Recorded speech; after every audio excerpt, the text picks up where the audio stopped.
জানবো ইনশাআল্লাহ। যেই দোয়াটি যদি আমরা সকাল এবং সন্ধ্যা করি, বিশেষ করে প্রতিদিন যদি আমরা ১০০ বার এই দোয়াটি করতে পারি, তাহলে আমাদের গুনাহগুলো যদি সমুদ্রের ফেনার পরিমাণ এত ব্যাপক হয়, তাহলে আল্লাহ সুবহানাহু ওয়া তাআলা ক্ষমা করে দেবেন। সুবহানাল্লাহ। শুধু তাই না, যদি আমরা প্রতিবার এই দোয়াটি বা এই তাসবিহটি একবার পড়ি, তাহলে আল্লাহ সুবহানাহু ওয়া তাআলা আমাদের জন্য জান্নাতে একটা করে খেজুর গাছ রোপণ করবেন। শুধু তাই না, আরেকটি সহিহ হাদিসের বর্ণনা অনুসারে আরও কিছু দোয়া আছে। এই দোয়াগুলোর সাথে যদি আমরা এই দোয়াটি পড়ি, তাহলে আল্লাহ সুবহানাহু ওয়া তাআলা আমাদের জন্যে জান্নাতে একটি গাছ রোপণ করবেন প্রতি দোয়ার জন্যে, এবং এর মাধ্যমে বিশাল বাগান তৈরি হয়ে যাবে, তাই না? সুবহানাল্লাহ! একবার চিন্তা করে দেখুন যে জান্নাতে আপনার জন্য আলাদা বাগান তৈরি হয়ে যাবে। এবং জান্নাতের একটা খেজুর গাছের দাম কী পরিমাণ হতে পারে একবার চিন্তা করে দেখুন। শুধু তাই না, আমরা তো দাঁড়িপাল্লার কথা জানি, যেখানে আমাদের আমলগুলো আল্লাহ সুবহানাহু ওয়া তাআলা ওজন করবেন। ফামান ইয়ামাল মিসকালা যাররাতিন খায়রান ইয়ারা যাররাতিন শাররান ইয়ারা। যেখানে আমলের দাঁড়িপাল্লার ভালো আমলের পাল্লাটি যদি একটু ভারী না হয়ে যায়, ভালো আমলেরটি, তাহলে কিন্তু কোনো নিস্তার নাই।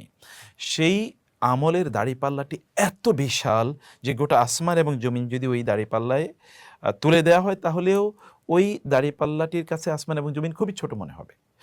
এইরকম বিশাল দাঁড়িপাল্লা সওয়াব দিয়ে আল্লাহ সুবহানাহু ওয়া তাআলা পূর্ণ করে দেবেন যদি এই ছোট তাসবিহটি আমরা পড়ি, খুবই ছোট তাসবিহ। এবং ফেরেশতারা সদা সর্বদা এই তাসবিহ পড়েন।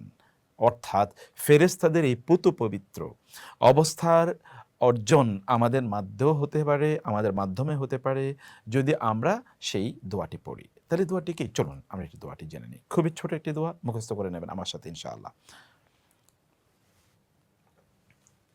দোয়াটি হলো সুবহানাল্লাহি সুবহানাল্লাহি ওয়া বিহামদিহি। কয়েকবার আমার সাথে বলুন, সুবহানাল্লাহি ওয়া বিহামদিহি, সুবহানাল্লাহি ওয়া বিহামদিহি। শুদ্ধ করে বলুন, সুবহানাল্লাহি ওয়া বিহামদিহি। সুবহানাল্লাহি, সিন এর উচ্চারণটি শুদ্ধ যেন হয়, সুবহানাল্লাহি ওয়া বিহামদিহি। বলুন তো, সুবহানাল্লাহি ওয়া বিহামদিহি মানে কি?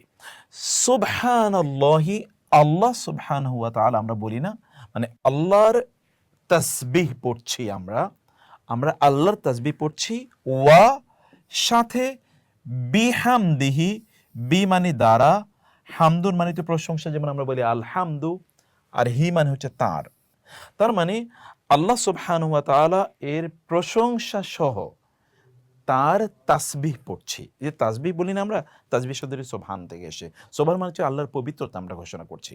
মানে কোনো জায়গায় কোনো ক্ষেত্রে আল্লাহ সুবহানাহু ওয়া তাআলার অপবিত্রতা নাই, অপূর্ণাঙ্গতা নাই, আল্লাহ সুবহানাহু ওয়া তাআলার ইমপারফেকশন নাই, উইকনেস নাই, যেগুলো অন্যান্য ধর্মগুলো বলে থাকে। দেখুন আমরা কিন্তু এটি করে থাকি, এবং রাসূলুল্লাহ সাল্লাল্লাহু আলাইহি ওয়াসাল্লাম প্রতিদিন শোয়ার সময় কিন্তু তিনি সুবহানাল্লাহি ওয়া বিহামদিহি এটি পড়তেন। সকালবেলা তিনি এটি পড়তেন। আল্লাহু আকবার! কি অসাধারণ! তাহলে চলুন আমরা দোয়াটি মুখস্থ করে নিই। সুবহানাল্লাহি ওয়া বিহামদিহি। স্মরণ করিয়ে দিচ্ছি, আপনি যদি সকাল বা সন্ধ্যায় দিনে যদি ১০০ বার এটি পড়েন, তাহলে আপনার যত গুনাহই থাকুক না কেন, আল্লাহ সুবহানাহু ওয়া তাআলা এই সকল গুনাহ একেবারে ফেনার পরিমাণ হলেও এগুলো সব আল্লাহ তাআলা একেবারে ধুয়ে মুছে সাফ করে দেবেন। একটু পড়েন না সুবহানাল্লাহি ওয়া বিহামদিহি, কতক্ষণ লাগে বলুন তো? কিন্তু অভ্যাস করতে হবে। মন দিয়ে ভালোবেসে আল্লাহর নাম উচ্চারণ করছেন না? এই এভাবেই করুন, এবং বাচ্চাদের সাথে প্রতিযোগিতা করুন। চলো আমরা জান্নাতে খেজুরের গাছ রোপণ করি। চলো জান্নাতে আমরা বাগান তৈরি করি। এটা বলে আপনার বাচ্চাদের সাথে আপনি প্রতিযোগিতা করুন। চলো দেখি কে কতগুলো গাছ রোপণ করতে পেরেছে আজকে।